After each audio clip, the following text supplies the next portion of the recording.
अगर कोई रैश या नेग्लिजेंट ड्राइविंग करता है और इससे किसी को नुकसान पहुंचाता है, हर्ट करता है, तो उसकी क्या सज़ा होगी। अगर ड्राइविंग के अलावा कोई और नेग्लिजेंट या कोई लापरवाही का या रैश कोई एक्ट था और उससे किसी को हर्ट हुआ है तो उसकी क्या सज़ा होगी। या वैसे ही कोई मिस्टेक की वजह से, किसी ख़ता की वजह से किसी को कोई हर्ट कर देता है तो उसकी क्या सज़ा होगी। अस्सलाम वालेकुम दोस्तों, मेरा नाम है यावर अमीर गुजर एडवोकेट और आप देख रहे हैं लॉ इन। आज की वीडियो में हम इन टॉपिक्स को कवर करते हैं। पीपीसी का सेक्शन 337G जो है ये बता रहा है punishment for hurt by rash और नेग्लिजेंट ड्राइविंग, कि अगर कोई रैश या नेग्लिजेंट ड्राइविंग करता है तो उसकी क्या सज़ा होगी। Whoever causes hurt by rash or negligent driving shall be liable to अर्श और दमान, कि जो भी कोई रैश ड्राइविंग करता है और इससे किसी को हर्ट कर देता है ड्राइविंग करते हुए, तो इसको या तो ये अर्श का लाइबल होगा या फिर दमान का, specified for the kind of hurt, जिस तरह का हर्ट इसने पहुंचाया, हर्ट कॉज्ड,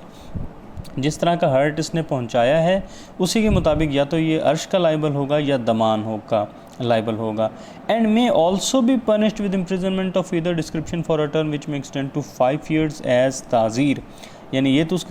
तो लाजमी होगा ना अर्श और दमान, जिसका भी वो जो भी मुतलका बनता हुआ, लेकिन इसके साथ साथ कैद की सज़ा भी हो सकती है ताज़ीरन 5 साल तक की किसी भी डिस्क्रिप्शन की,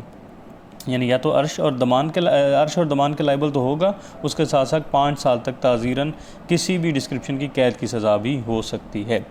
अच्छा, 337H जो है ये डिफ़ाइन कर रहा है punishment for hurt by rash और नेग्लिजेंट एक्ट, वो ड्राइविंग के लिए था, ये किसी भी अमल के लिए, कोई भी ऐसा लापरवाही का अमल किया है जिससे किसी को हर्ट किया है तो उसकी क्या सज़ा होगी। सब सेक्शन 1 इसका बता रहा है whoever causes hurt by rash or negligent act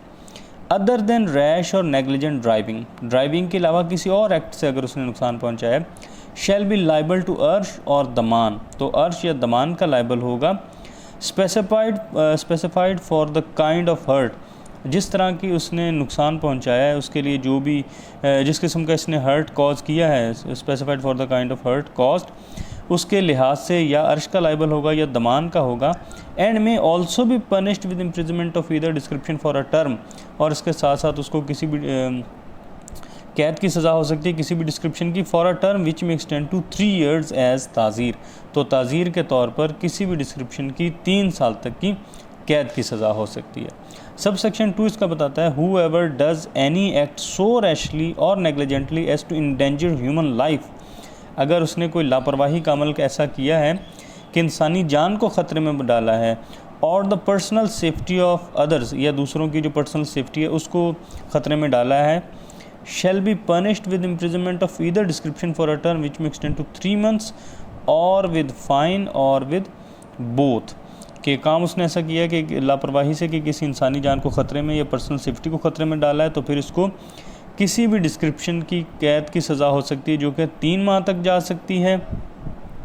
ये तो उसकी होगी, ठीक है। ये शेल के साथ है और इसके साथ साथ जुर्माना भी हो सकता है या फिर दोनों भी हो सकते हैं। आगे 337 जो आई है ये डिफ़ाइन कर रहा है कि punishment for causing hurt by mistake, ख़ता से अगर किसी को कोई हर्ट पहुंचता है, whoever causes hurt by mistake ख़ता shall be liable to अर्श और दमान specified for the kind of hurt caused, अगर उसने ख़ता की वजह से कोई हर्ट कॉज किया है तो फिर उसी जिस तरह का हर्ट उसने कॉज किया है उसका अर्श या दमान जो भी स्पेसिफाइड है वो उसको उसके लिहाज से उसको पनिश किया जाएगा, यानी वो लाइबल होगा या अर्श के या दमान के, जिस तरह का उसने हर्ट कॉज किया है वो उसका अगर अर्श बनता है तो अर्श होगा, अर्श के लाइबल होगा, अगर दमान बनता है तो दमान के लाइबल होगा।